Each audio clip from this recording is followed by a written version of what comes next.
Ajung și cu cea de-a doua mânecă la final.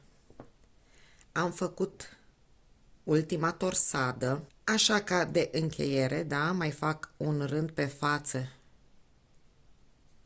și un rând pe dos. Am făcut și ultimele rânduri, da?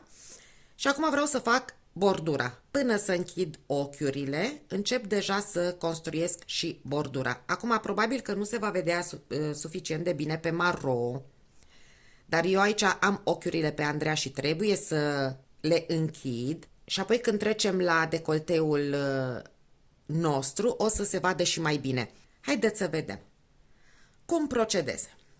Am toate ochiurile pe Andreea și mă duc și mai încarc acum, la final, încă 4 ochiuri. 1, 2, 3 și 4.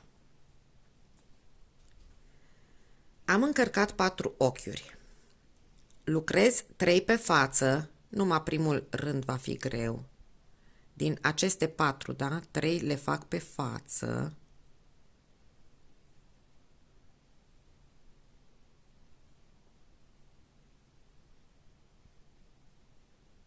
Și al 3-lea, iar al 4-lea, cu primul ochi din mâneca mea, le lucrez împreună. Și apoi mut toate ochiurile înapoi pe Andreaua stângă. Da? Deci mi s-a format mie așa, îmi rămâne. Și încep să lucrez de la primul ochi cu același fir. Deci ochiurile mele se vor aduna și încep și fac ochi pe față. Da? Deci toate ochiurile le lucrez pe față, le lucrez puțin răsucit. Am lucrat 3, al 4-lea cu următorul ochi de pe mânecă. Și iarăși mut toate ochiurile. Și o iau de la capăt, le fac pe toate pe față, nu strângeți foarte, foarte tare acel fir, lăsați-i o idee lejeritate, da? 1, 2, 3 ochiuri, 4 cu 5. Și așa lucrez până când am epuizat toate ochiurile de pe Andreea, până am ajung să le închei pe toate.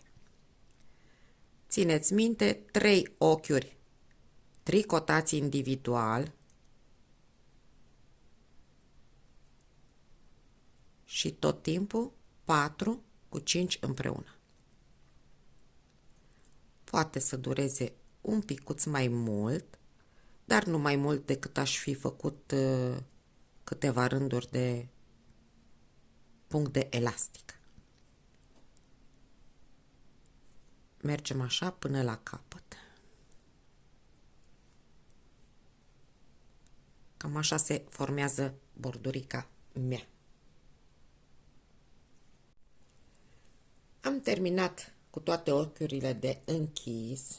Așa arată bordura mea, are puțin de relief, dar recunosc că nu e cel mai potrivit material. Iar acum când am ajuns la final și am rămas cu 4 ochiuri pe Andreea, trebuie să mă duc și le voi închide pe toate 4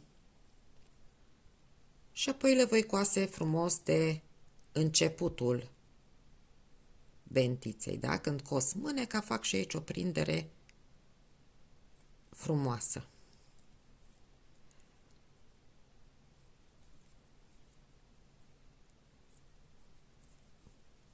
Și asta a fost bentița de la mânecă. Așa. Pentru bentița decolteului, da? Am să mă duc eu, nu pe umăr, mă duc în spate pe linia de raglan. Puteți să mergeți unde vreți voi, ori lateral pe umăr, dar mie îmi place să mă duc de obicei deasupra cusăturii, cum ar veni. și încep să-mi încarc ochiuri. Practic pe toată partea aceasta câte ochiuri am avut, mă duc pe sub ambele fire și mi încarc iarăși ochiuri.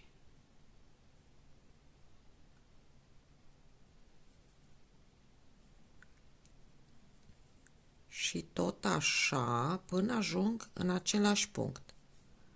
Cu atenție pe linia decolteului, unde va trebui să încărcăm mai multe ochiuri decât avem acolo.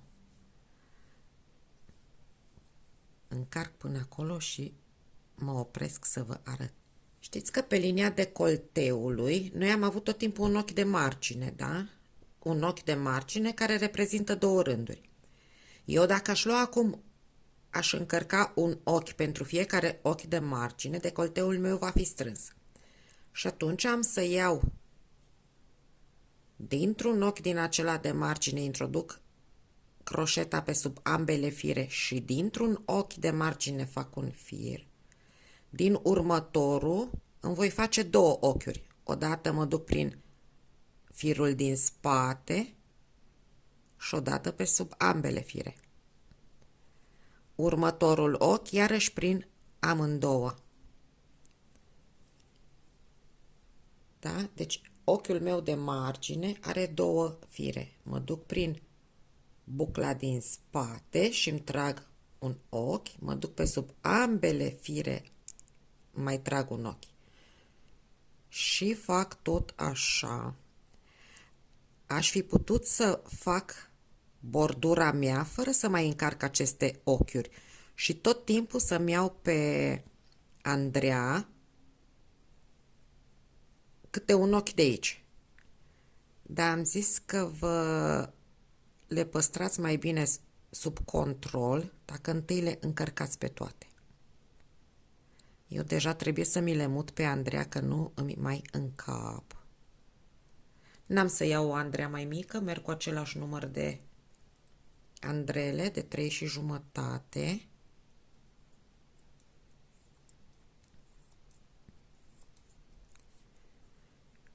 Și merg mai departe cu încărcatul ochiurilor. Deci am încărcat 1, 2, acum 1. Aici iarăși 2.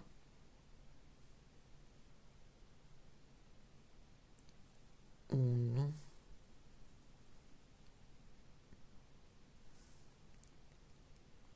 Și mergem tot așa. La partea de anchior am adăugat noi un ochi la mijloc, între părțile noastre, partea stângă și partea dreaptă. Ochiul din mijloc ce l-am adăugat, plus un ochi din stânga și unul din dreapta, nu o să dublez nimica. O să iau la fiecare câte un singur ochi.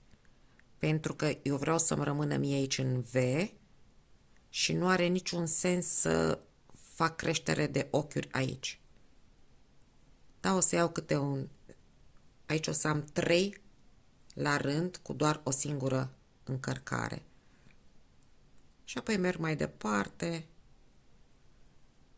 cum am stabilit. Am terminat de încărcat toate ochiurile și acum mă duc tot la Andreaua din partea stângă și încarc pe ea la fel 4 ochiuri, chiar dacă firul meu este rămas aici, da? Mă duc pe Andreaua ce mă interesează pe mine, le încarc așa o idee mai strâns. Strâng puțin așa când le încarc, da, să nu rămână firul lăbărțat. Acum la primul. 2, 3, 4. Și pornesc să fac aceeași bentiță de jur împrejurul decolteului. Ia să vedem.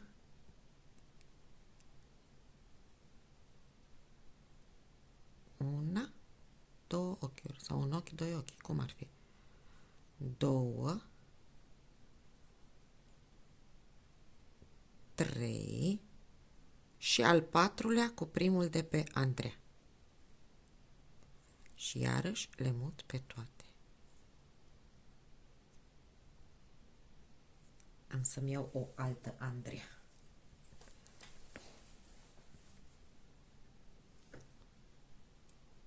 Deci eu tot timpul am 4 ochiuri suplimentare, da? Și încep de la primul. Lucrez unul pe față, toate pe față. 2, 3 pe față, 4 împreună cu 5. 4 împreună cu primul de pe Andrea. Și le mut înapoi. Și iarăși le tricotez. Practic mie firul acesta îmi vine prin spatele celor 3 ochiuri, mi le strânge o idee și așa mi se construiește mie aici bordura. Și iarăși până la capăt așa. Așa arată în final și bordurica. Dacă o vedeți, mie îmi place că este tare discretă. Aici n-a mai fost nevoie să-i fac nimica, pentru că atunci când am încărcat ochiuri, am avut grijă să nu încarc prea multe ochiuri. Inițial m-am gândit că dacă aici nu se va aranja bine, va trebui să scad câte 2 pe lateral, dar s-a aranjat foarte bine. Acum ar trebui să o mai spăl, să mi se aranjeze tot tricotul. Pe interior nu se vede cum arată, dar dacă o să o faceți, o să o vedeți. Și eu zic că e o variantă foarte potrivită pentru terminații la bluzițe, da? Să nu mergem tot timpul pe același tipar. Și eu zic că arată bine, da? Mai jonglăm și noi puțin. Odată facem o bordurică, odată altă bordurică, nu avem un stas, 3 pe față, 2 pe dos. Sper să vă fi plăcut și această variantă de bordurică, sper să o folosiți și să-mi lăsați apoi un comentariu cum vi s-a părut. Acum eu ar trebui să o mai cos și să o bag la spălat. Dar cred că am să o bag acum la spălat și rămâne să o cos după ce se usucă. Acum, eu mă duc să spăl bluzița. Nu uitați la spălat. Apă aproape rece, da? 30 de grade la mână, că este alpaca. La mașină ați terminat-o, ați distrus-o, ați împâslit-o total și atunci nu mai aveți ce face cu ea. Detergent fără balsam de rufe și când o scurgeți de apă, o scurgeți numai prin presare. O aranjați așa frumos și prin presare o stoarceți de apă. Apoi o pun într-un prosop, în 2 prosoape așa, le rulez și mi-a ieșit tot surplusul de apă. Mâine este deja uscată aceasta din alpaca. Așa arată bluzița mea. Este spălată. Am cusut deja o mânecă, mai am aici de cusut și am cusut pe partea cu maro clar, am cusut cu fir maro, aici mă voi duce cu fir bej, da? Să nu fie nimic vizibil, deși eu am făcut prinderea de pe fața lucrului. V-am arătat eu la cum cos umerii. Am avut un tutorial micuț cu umărul înclinat și acolo v-am arătat și cum fac coaserea aceasta, da? Mi-am prins un pic capătul de ață pe dosul lucrului și am să mă duc pe lângă fiecare ochi de margine.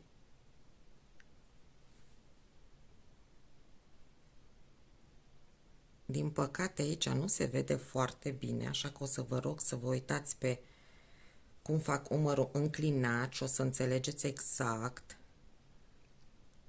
Deci eu mă duc aici, pe lângă fiecare ochi de margine și vreau să fac așa o prindere.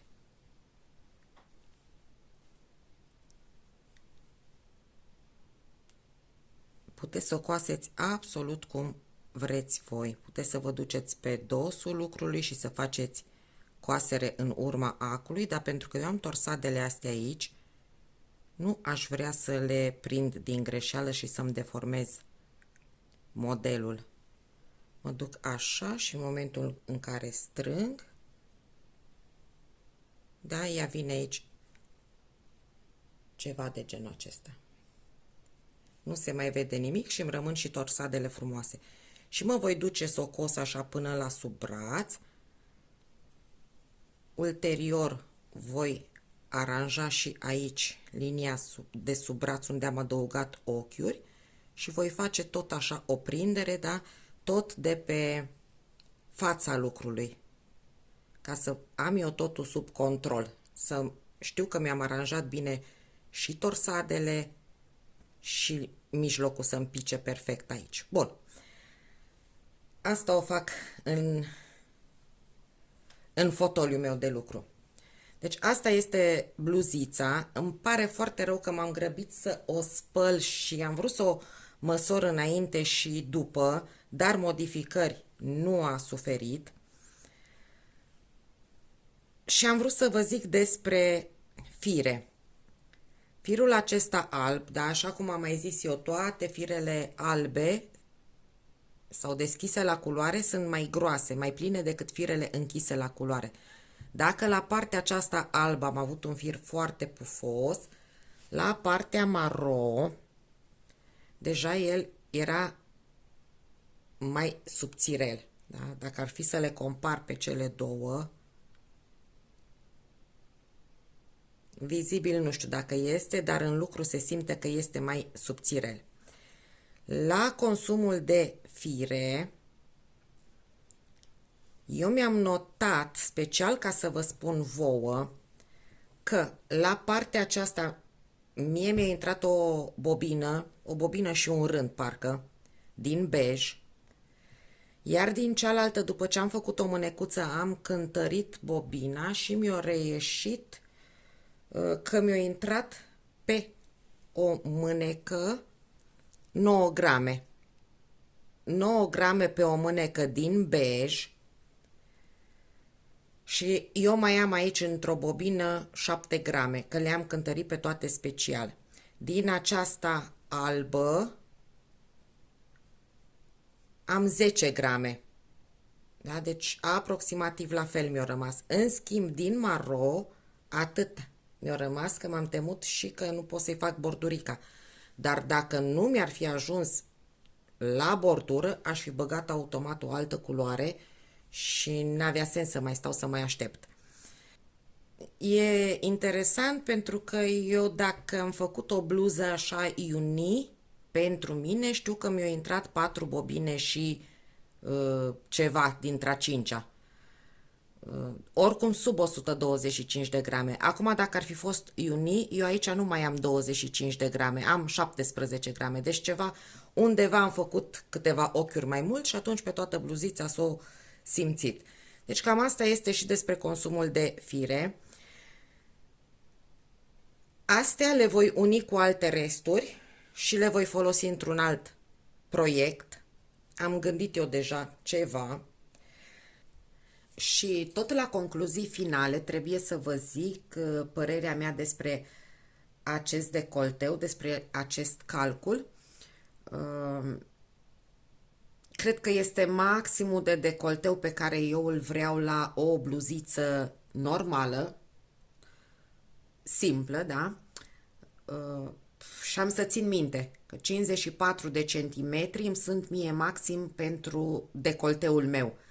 Pot să o fac și de un 52 de centimetri, vorbesc de calculul inițial pe care l-am făcut noi. Și am să vă arăt așa. Deci eu am pornit de la 54 de centimetri calcul. Ceva de genul acesta. Acum, dacă stau să o măsor în mare, dimensiunea finală a decolteului meu este undeva la 61, da? De aceea zic că este greșit să porniți cu măsurătoarea lungimii decolteului. Da, asta am vrut să vă zic. Încercați, vedeți cum vă iese vouă decolteul pe calculul ce-l faceți. Încercați să-l faceți mai mic în primă fază, ca să nu aveți surprize, da? Deci de un maxim 54, cum l-am făcut eu. Sau dacă îl doriți mai micuț, mai scădeți 1-2 cm de la calculul inițial, ca ulterior să vă notați acolo și să știți voi pentru o bluziță simplă de la câți centimetri porniți. Bluza este lejeră pe mine, da? Nu stă strânsă, nu e strâmtă absolut deloc. Poate la lungime aș fi putut să o fac o idee mai scurtuță, dar nu, e ok așa cum este. Mânecile la fel, da? Îmi pică bine, deci într-un cuvânt pot să zic că sunt mulțumită. Deci, în concluzie, vă îndemn și pe voi să vă faceți curaj și să faceți o bluziță cu acest croi. Eu personal nu cred că veți fi dezamăgite de această variantă. Și până ne revedem, vă zic ca de fiecare dată, să aveți spor, să fiți iubite. Vă pup, pa, pa!